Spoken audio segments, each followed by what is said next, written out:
ভেদ।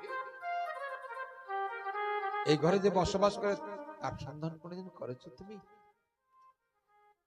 করেছো? দেহ তত্ত্ব কথা করো না। কে থাকে? তুমি কার জোরে তখন কথা বলছো? কার জোরে তুমি ভাগবত পাঠ করছো? কার জোরে তোমার এত দম্ভ? কার জোরে তুমি এত বলবান? কার শক্তিতে তোমার এত শক্তি? সে সর্বশক্তিমান তোমাকে কৃপা করে শক্তি দিয়েছে, তাই তুমি মোহন এত শক্তি এত জোরে কথা বলতে পারছো। যেদিকে তিনি শক্তি নিয়ে যাবে তোমার কোনো শক্তি থাকবে না, তুমি মরা। राधा कृष्ण परमानंदे हरि हरि बोल, जय जय श्री राधे। लाडली अद्भुत नजारा तेरे बरसाने में। राधे राधे। और 10 मिनट में लाडली अद्भुत नजारा तेरे बरसाने में है। राधे। बेसहारों को सहारा, बेसहारों को सहारा तेरे बरसाने में है। लाडली अद्भुत नजारा तेरे बरसाने में। राधे राधे। लाडली अद्भुत नजारा तेरे बरसाने में। हरि बोल। लाडली अद्भुत नजारा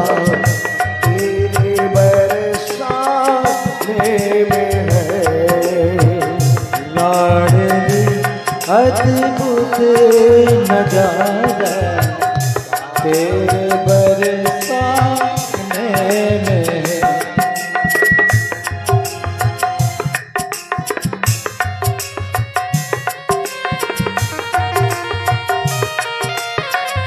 हरि बोल हरि बोल।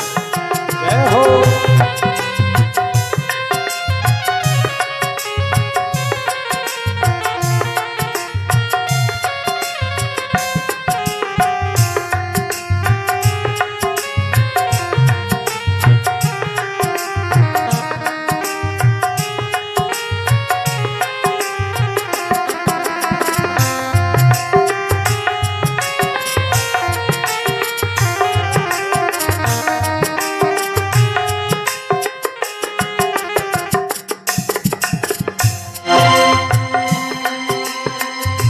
झाकिया तेरे महल की कर रहे सारे देवगण।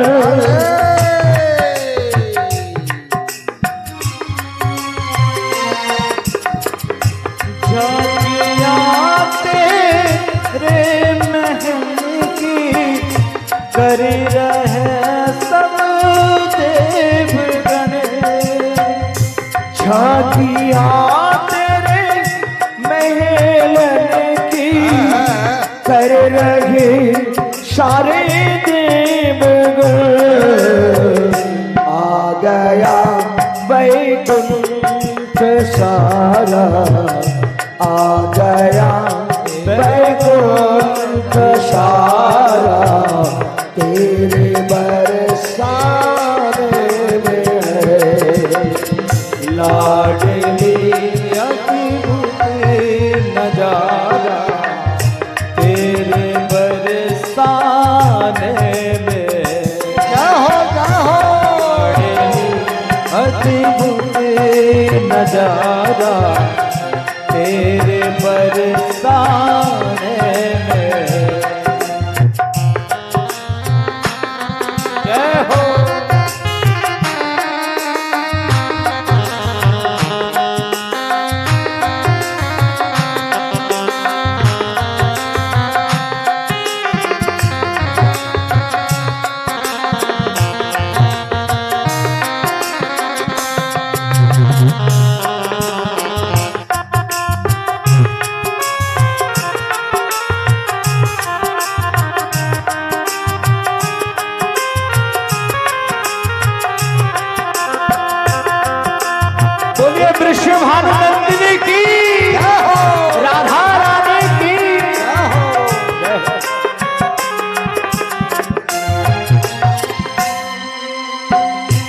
हर लता हर डाल पर तेरी दया की है नजर।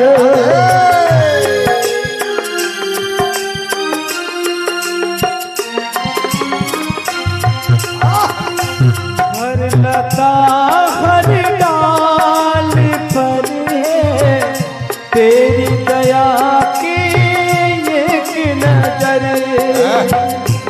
हर लता हर डाल पर तेरी दया की एक नजर। हर घड़ी जसमती बुलारा, हर घड़ी जसमती दुलारा, तेरी बरसाने में है लाडली अद्भुत नजारा, तेरे बरसाने में बेसहारों को सहारा, बेसहारों को सहारा, तेरे बरसाने में है लाडली अद्भुत नजारा, तेरे बरसाने में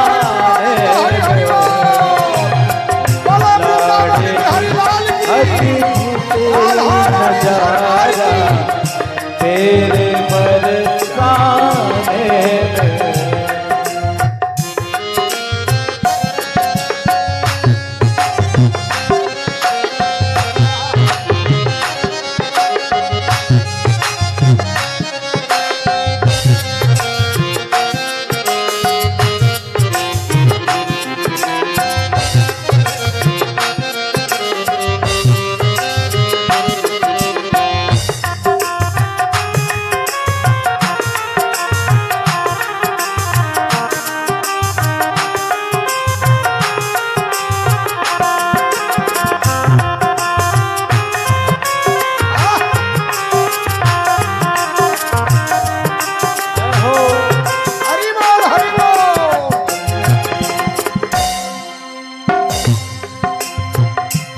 अनोखी है लाडली तू, श्यामा की है प्राणेश्वरी।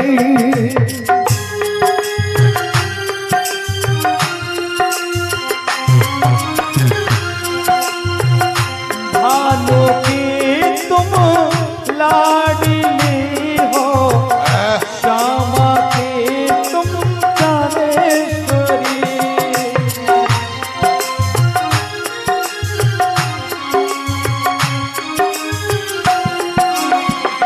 लाडली भानु की है लाडली तू, श्यामा की है प्राणेश्वरी। प्रेम की अद्भुत नजारा, भानु की अद्भुत नजारा, तेरे बरसाने में है लाडली अद्भुत नजारा, तेरे बरसाने में। बेसहारों का सहारा, बेसहारों का सहारा, तेरे बरसाने में है लाडली अद्भुत नजारा, तेरे बरसाने में। लाडली अद्भुत नजारा, तेरे बरसाने में।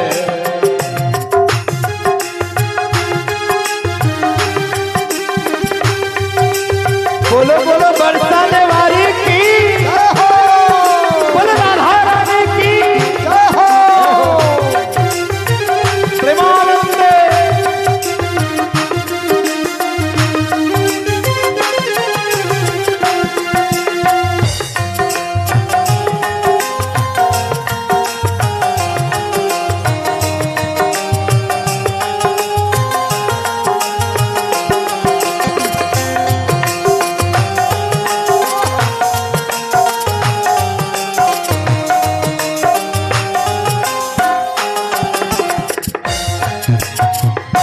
तू ही ममता, तू ही शरता, तू ही है करुणामयी।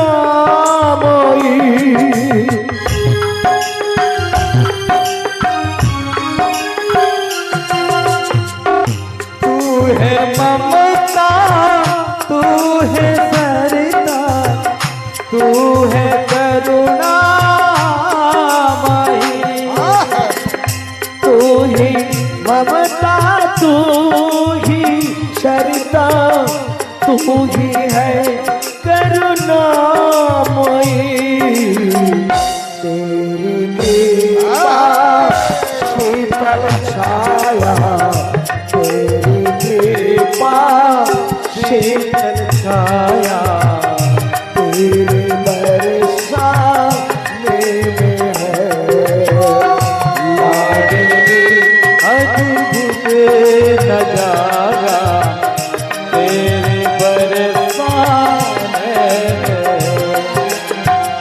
बेसहारो को सहारा, बेसहारो को सहारा, तेरे बरसाने में है लाडली अद्भुत नजारा, तेरे बरसाने में हो लाडली अद्भुत नजारा, तेरे बरसाने में है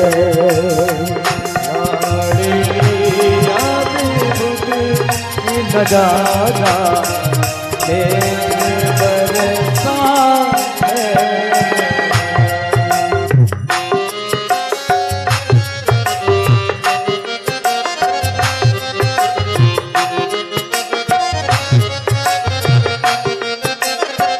राधे राधे।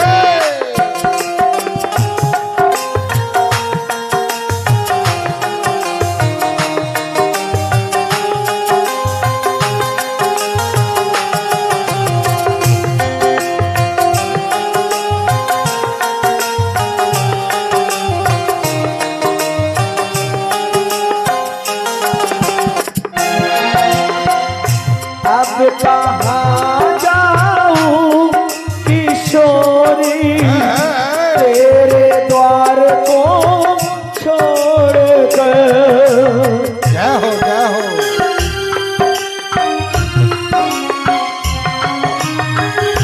अब कहाँ जाऊं किशोरी, तेरे दर को छोड़ कर।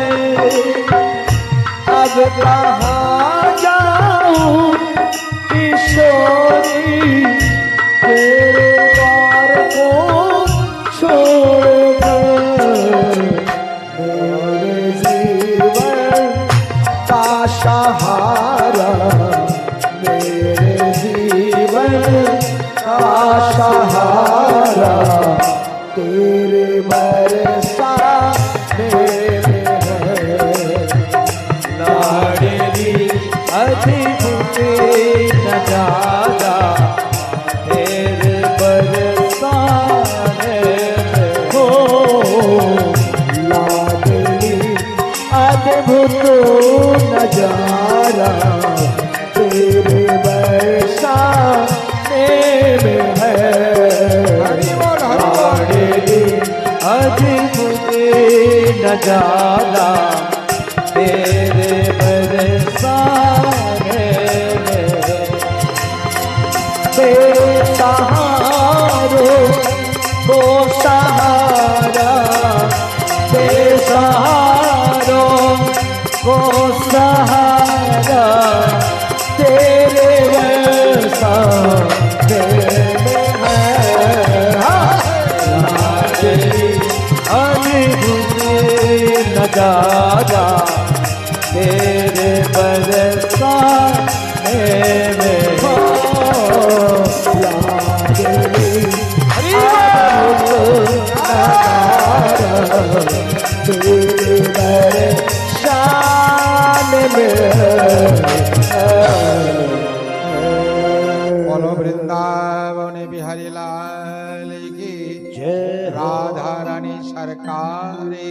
जय हो श्रीमद् भागवत महापुराणे की जय हो चैतन्य महाप्रभु की जय हो साधु गुरु वैष्णव की जय पिता माता की जय सदगुरु भगवान की जय जय जय श्री राधे।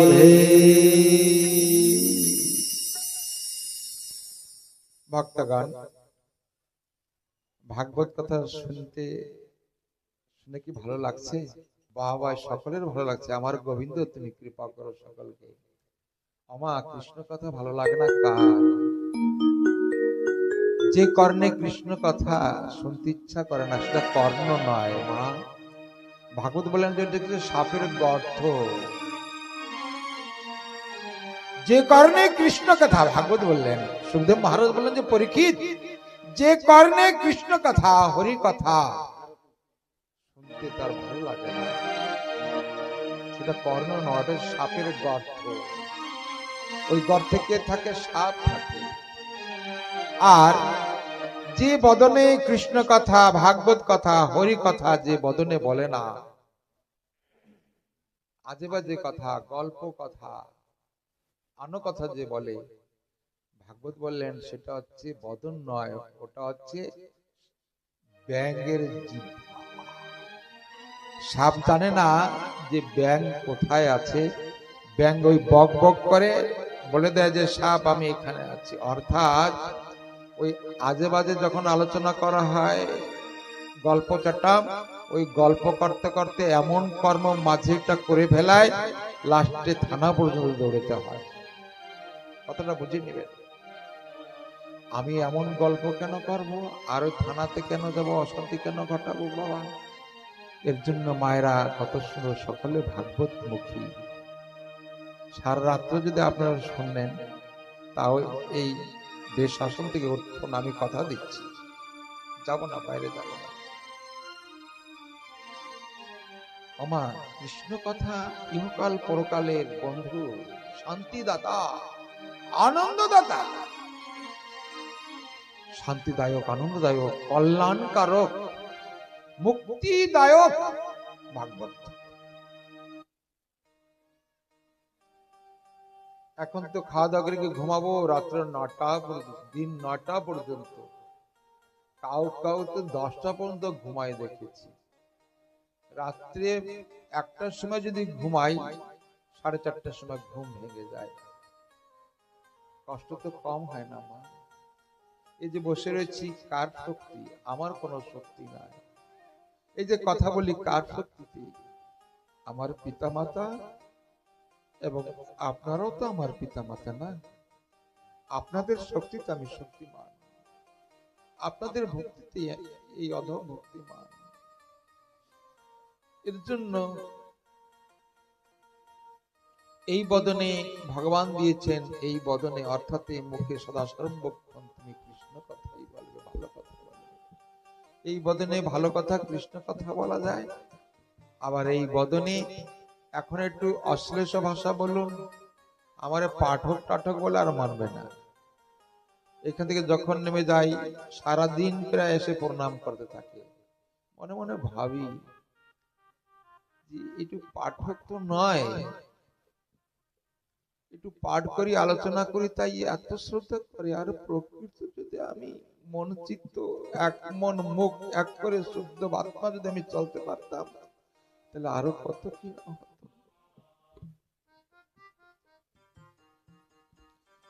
এর জন্য আমি প্রথম দিনে বলেছি যে খাদ্যটা সার্থক করতে হবে। খালি খাদ্যটা সার্থক করলে হবে না। অনেকে দেখেছি, অনেক বৈষ্ণবগণ, অনেক ভক্তগণ যিনি আমিষ আহার করেন, অনেক ঘৃণা করে, কিন্তু জানেন না যে খালি আমিষ ত্যাগ করলে হবে না, আরো যে কত আমিষ রয়েছে সেটা তো ত্যাগ করা দরকার না। এই মাছ মাংসটা ছেড়ে দিলাম, আরো তো কত কি রয়েছে না, সেটা ছাড়তে পারছি কি? ভাগবত বললেন যে বাবা, তার সাথে সাথে ওই বাকিগুলো তুমি ছাড়ার চেষ্টা করো, তাহলে তোমার মন নির্মল থাকবে, শান্ত থাকবে। কি মুখের স্বাদ ভিতরে যখন চলে যায়, তাকে ন্যস্ত করো না। রামকৃষ্ণ পরমহংসদেবের এক ভক্ত ছিলেন, নাম হচ্ছে গিরিশ। ঘোর মাতাল ছিলেন।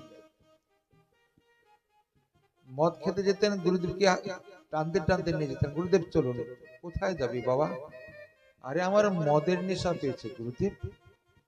আরে তোর মদের নেশা পেয়েছে, আমাকে নিবি কেন রে? না না, তুমি থাকবে, তোমার সামনে আমি মদ খাবো। গুরুদেব তো বুড়ো হয়ে গেছে, পেরে উঠে না।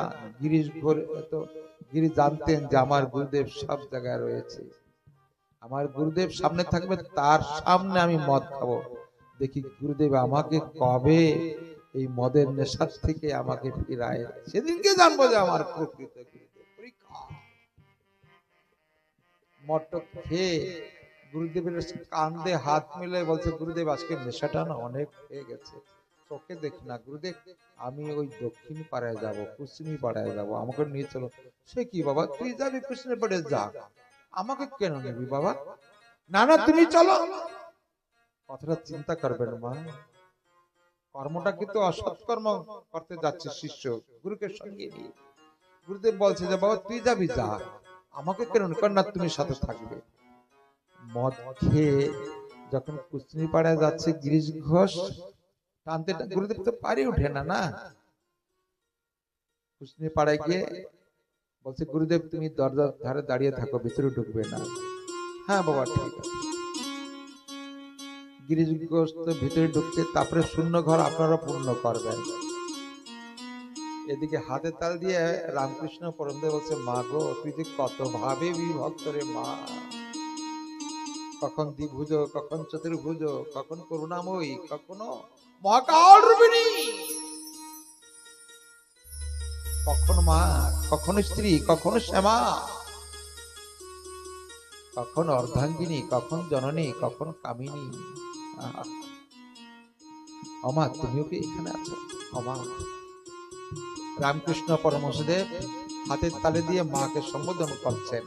গিরিশ ঘোষ গিয়েছে বেশ্যা পাড়ায়, কিন্তু বলছে মা তুমিও এক ভক্তকে মনোবাসনা পূর্ণ করার জন্য তুমি এই রূপ ধারণ করেছ মা। দেখেন কেন ওই পাড়া থেকে যখন এসেছে, গুরুদেব আপনি আছেন? তো বলছে, হ্যাঁ বাবা, আমি তোকে ছেড়ে কোথায় যাবো রে, তুই তো আমাকে নিয়ে আসছিস না। গুরুদেবের স্কন্ধে হাত রেখে গুরু শিষ্য দুই শুনছেন, গুরু শিষ্য কিরকম সম্পর্ক। কিন্তু এদিকে ধ্যান দিবেন, এই কথাটা ঘরে গিয়ে চিন্তা করবেন যে মোহন মহারাজ কি বলে গেল, সার অংশটা গ্রহণ করবেন। হাঁটতে হাঁটতে বলছে, গুরুদেব আজকে বেশি নেশা হয়েছে, আর ওইখানে অনেক বিলম্ব হয়ে গেছে, ক্ষমা করে দেবে গুরুদেব, তুমি বুড়ো মানুষ, তোমাকে নিয়ে আসছি। ওই তো কষ্ট বাবা, তুই যাবি যা, তোকে তো আমি মানা করি নাই বাবা। না আজকে বেশি নেশা হয়ে গেছে গুরুদেব। বলছে, গিরিশ রে তুই তো এই মদের নেশা খেয়ে ভাবছি যে অনেক ভালো নেশা, আটটা নেশার সন্ধান তো তুই পাইস নাই বাবা, এর উপরে আর কোনো নেশা আছে নাকি? বলছে, হ্যাঁ আছে রে, আছে আছে। কি নেশা? সেটা হচ্ছে গিরিশ নামের নেশা বাবা, নামের নেশা, সাধু সঙ্গের নেশা। এই যে আমার বাবা অমিত এই চাকরি করতো, 30-35 হাজার টাকা বেতন পেত অর্কেলে, কিন্তু এখানে ভাগ্য শেষ হইলে পরে 12টা-1টার সময় যখন শেষ হতো, যত রাত্রে হোক না কেন আমাকে বলতো, জেঠু আমি চলে যাব। কোথায়? কালকে সকালে ডিউটি আছে। কিন্তু তার ভিতরে এমন ভাব ঢুকেছে, সাধু সঙ্গ বিহীন সে থাকতে পারে না। চাকরি ছেড়ে দিয়েছে, 35,000 40,000 টাকার চাকরি ছেড়ে দিয়ে আজকে ভাগবত পিছনে পিছনে ঘুরে বেড়াচ্ছে। প্রেম, এই যে আমার বাবা পেট অমিত কি চায়, সে কি কোন আনন্দ চাচ্ছে? ভক্তের সঙ্গে আনন্দ, ভক্ত সঙ্গ, ভক্ত সঙ্গ। গুরুদেব বললেন, গিরিশ রে তোর অনেক নেশা পেয়েছে, এই নেশার থেকে 8টা নেশা আছে, সেই নেশার সংবাদ তুই জানিস না। গুরুদেব সে নেশা আবার কি? বলছে, হ্যাঁ ওই নেশা যদি করতে হয় তাহলে সেই নেশার যে মালিক, সে মালিকের নাম স্মরণ করতে হবে। তুই সে মালিকের নাম একটু স্মরণ কর না বাবা। সে মালিকের নাম কি? সে মালিকের নাম হচ্ছে মা। ত্রিনয়নী মা, আদ্যশক্তি মা, করুণাময়ী মা, দয়াবতী মা, দশভুজা মা, মহাকাল বিনাশিনী মা। মায়ের নাম ঠাকুরের নাম কয় গুরুদেব আমি করতে পারবো না। তুমি জানো না গুরুদেব, আমি যাত্রা থিয়েটার করি, যাত্রা করতে করতে 12টা 1টা 2টা বেজে যায়, ঘুমাই পরে 12টার সময় উঠি। হ্যাঁ, তুমি আমারে ঠাকুরের নাম করতে বলছো? সারাদিন যাত্রা করি, মদ খাই, কত কি করি, রাত্র 2টার সময় ঘরে ঢুলতে যাই, ঘুমাই, বেলা 12টার সময় উঠি, কোন সময় তোমার ঠাকুরের নাম করবো? আমাদের ওই সমস্যার নামটা করা। আমার কথাগুলো শুনবেন, ভাগবত কথা কত সুন্দর কার্যকারী, গুরু এবং শিষ্য কত সুন্দর নির্যাস। বলছে গিরিশ তুই সকালবেলা একটু সকালবেলা তো আমার অর্থ চিন্তা হয় গুরুদেব, সকালে উঠলেই কোথায় টাকা পাবো, কি করলে যাবো, এই অর্থ চিন্তা হয়। তাহলে তুই দুপুর বেলা করিস? আরে দুপুরে তো আমার ক্ষুধা পায়, যখন খাই তখন আমি ঘুমিয়ে পড়ি। আচ্ছা তুই সন্ধ্যার সময় ঠাকুরের নাম করিস। গুরুদেব দেখো, বারবার আমার বিতাড়িত করবা না, তোমার বললাম না আমার সময় নাই, কি দায় ঠেকছে গুরুদেব মন্ত্র দিয়ে, চিন্তা করো। সন্ধ্যার সময় করিস বাবা। গুরুদেব তো ধীরে সুস্থ ভাবে বলছে, আর উত্তেজিত ভাবে শিষ্য বলছে না সন্ধ্যার সময় আমি করতে পারবো না। কেন? সন্ধ্যার সময় তো আমার ঘুম পায়, আলিস্যতা হয়, যাত্রা থিয়েটারে আমি মেতে থাকি, মোটে সময় নাই। কাকে না, তাহলে তুই এক কাজ কর গিরিশ, তুই বকলমা দে না আমাকে।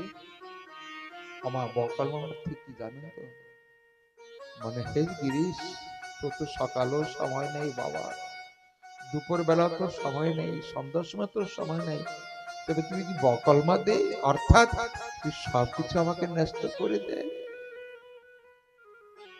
কত কৃপা! তুই যদি সব আমাকে নষ্ট করে দিস গিরিশ, আমি অবশ্যই তোকে আমি মুক্ত করবো। যেটাকে গীতায় ভগবান শ্রীকৃষ্ণ বললেন, সর্বধর্মাণং পরিত্যাজ্যং মামেকং শরণং ব্রজ। গীতা। হে অর্জুন, তুমি সব ধর্ম ত্যাগ করে আমার শরণাপন্ন নিলে আমি তোমাকে মুক্তি দেব, আনন্দ দেব, শান্তি দেব। হে ভক্তগণ, ঠিক তেমন সম্পূর্ণ ত্যাগ করে যদি আমার গোবিন্দের চরণে যদি সমর্পিত করি, হে গোবিন্দ, এই ঘর বাড়ি টাকা পয়সা ধন দৌলত স্ত্রী পুত্র কলহ কন্যা সবই তোমার প্রভু, আমিও তোমার। গোবিন্দ অচিরাজ কৃপা করিবেন ভক্তগণে। সুখদেব মহারাজ বলেন যে পরীক্ষিত, নন্দালয় যখন 6 মাস, তখন গর্গাচার্যকে বসুদেব পাঠালেন যে গুরুদেব, আমার পুত্র নন্দের গৃহে বাড়ছে, নামকরণ করে এসো। গর্গাচরণকে নামকরণ করলেন, বলরামের নাম রাখলেন, কৃষ্ণের নাম রাখলেন, কৃষ্ণ নাম রাখে গর্গ ধ্যানেতে জানিয়া 6 দিনে নামকরণ করলেন। দিনে দিনে কৃষ্ণ বাড়ছে নন্দালয়, কত অগাসুর বগাসুর পুতনা মহিষ কত কি বধ করলেন, সময় হলো না বিস্তারিত বর্ণনা করার জন্য, ক্ষমা করবেন। তো আজ ভগবান শ্রীকৃষ্ণ হাম্বা গুড়ি দিয়ে শ্রী নন্দরানীর সঙ্গে লীলা করা আরম্ভ করলেন। নন্দরানী ঘোল ছানা টানছে কৃষ্ণকে পাওয়ার জন্য, খাওয়ার জন্য। আজকে নন্দরানী ওই যখন যমুনায় যাচ্ছেন বস্ত্র পরিষ্কার করার জন্য, কানাইকে কোলে করে নিয়ে গেলেন। সুখদেব মহারাজ বললেন যে হে পরীক্ষিত, শোনো গোবিন্দের লীলা চরিত্র কথা। গোবিন্দকে কোলে করে নিয়ে যমুনার পুলিনে নামাই দিয়ে এক জুড়ি মস্তকে কাপড় চোপড় নিয়ে, এখন সিনা মায়েরা ওই যে কি যেন টিপ দিলে যে কাপড় চোপড় ধুয়ে যায়, অসীম মেশি, আমার তো নাই, আমি মায়েদের কত সুবিধা, টিপ দিলে জল পড়ে, গ্যাসের রান্না হয়, ওয়াশিং মেশিন কাপড় সাফা করে, তাও মায়েদের সময় হয় না। আপনাদের কথা না, ওই বলা হচ্ছে, আর কখন সময় হবে? কত বড় দুঃখের কথা। আগে আমার মাকে দেখেছি সারাদিন পরিশ্রম করতো, পরের ঘরে ধান বাঁধতো, আধা কেজি না 1 কেজি চাল দিত, 1 টিন ধান বাঁধলে আধা কেজি